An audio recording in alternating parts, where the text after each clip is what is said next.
Hello, I'm Mark. In this video, I'm going to give you 9 ways to cope with narcissistic abuse. 9 tips to stop narcissistic people affecting you and draining your energy. And if you like this video, find it useful, give it a like and a subscribe to my channel.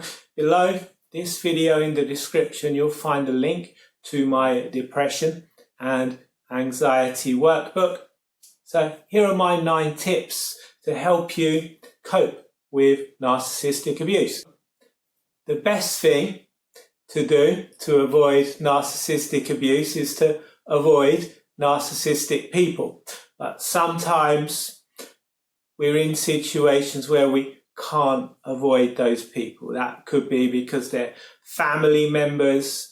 It could be because it's people that you have to work with, or even your own government. And in the last video, I spoke a little bit about how government seems to be using people's emotions against them, which is a very narcissistic thing to do. And we've seen them emotionally blackmail people. So what can you do about that? What can you do to cope with this kind of abuse wherever it's coming from? Here's my 9 tips. So tip number 1 is to educate yourself on what narcissistic abuse looks like. Educate yourself on what creates narcissistic people. Narcissism is an infantile defense to trauma. A full-blown narcissist has taken on toxic shame as a child. To cope with that toxic shame, they've created a false self, a mask that they use to interact with the outside world, to separate their toxic shame from the outside world. So understand the behavior of a narcissistic person and depersonalize it. It's not about you, it's about them. Whenever someone treats you bad, it's nearly always about them. So don't take it personally. Tip number 2, set clear boundaries. Be prepared to say no. And in some instances, this may mean that you lose people. This may mean that you lose narcissistic friends and family members. You can take that as a sign that they truly were toxic and you're better off without them. Tip number 3 is to detach yourself emotionally. As I said, when someone treats you badly, when someone is narcissistically abusing you, it's about them, it's not about you. Don't take it personally. Tip number 4, use the grey rock method. Don't let yourself get drawn in to the drama. Don't get involved in deep conversation with the narcissistic individuals. Give them yes or no answers. And narcissistic people are looking for a reaction. So if you don't show them any kind of emotion, if you don't show them that they are affecting you, they will most likely get bored and go and pick on someone else. Tip number 5, focus on self-care. Practice meditation, maybe practice mindfulness meditation, particularly if you've grown up around narcissistic people. You will have internalized abuse and put downs. Narcissistic people will say things like, I'm sorry you feel that way. When you protest their bad behavior, they will give you backhanded compliments, say things like, oh, you're quite attractive for a ginger. If you're a child and you're growing up around that kind of abuse, you're looking to the adults around you to help you understand the world, understand yourself. And you're going to take anything they tell you as the truth. You're going to internalize the things they tell you. It's going to create a negative inner voice that's going to continue to attack you and put you down the same way that the narcissists or narcissistic people around you would have done when you were a child. This kind of negative self-talk can also occur when you're an adult, but as a child, because your neuroplasticity is at its highest, you're going to be more susceptible to it. So mindfulness meditation will enable you to start to see those thoughts as separate from yourself. You'll be able to start to notice them, maybe make connections as to where they've come from, and start to release them, to realize that that's not your stuff, that's the narcissistic family members' stuff.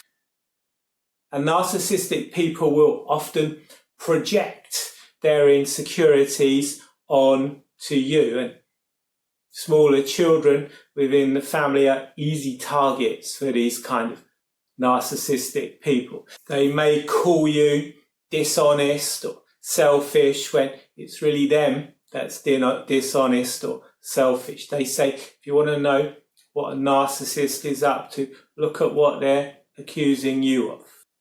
Tip number 6, build support networks. Confide in friends that you can trust. Seek out therapy.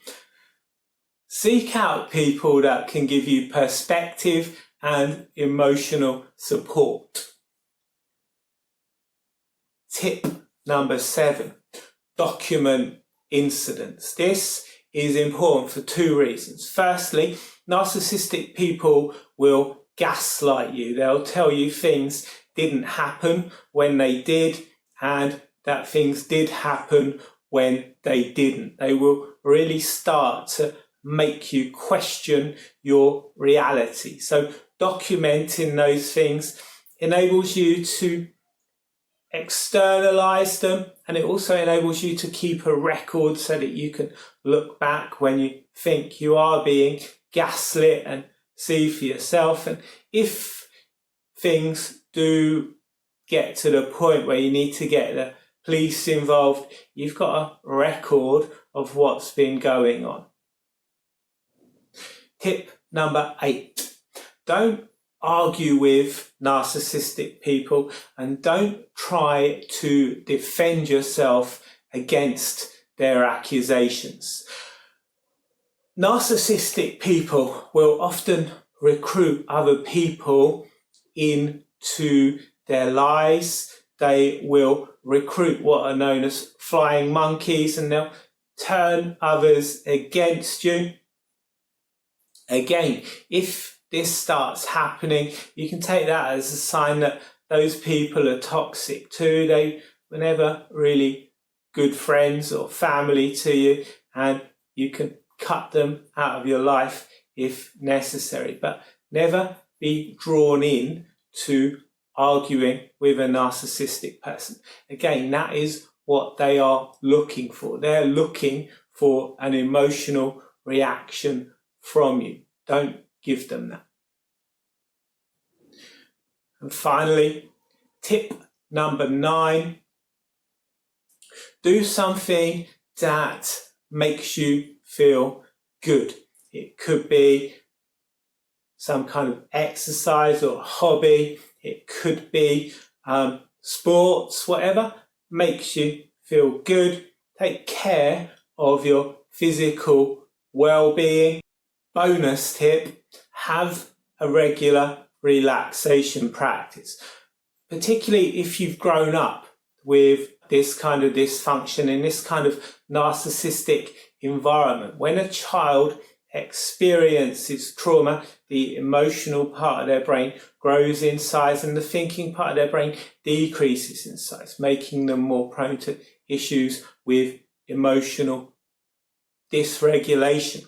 So listening to hypnosis or practicing mindfulness meditation regularly, this can actually start to re-regulate your brain and allow you to relax. The more you take time to relax, the easier it becomes to relax. So those are my tips to help you to stay sane in a narcissistic family unit and in a narcissistic world.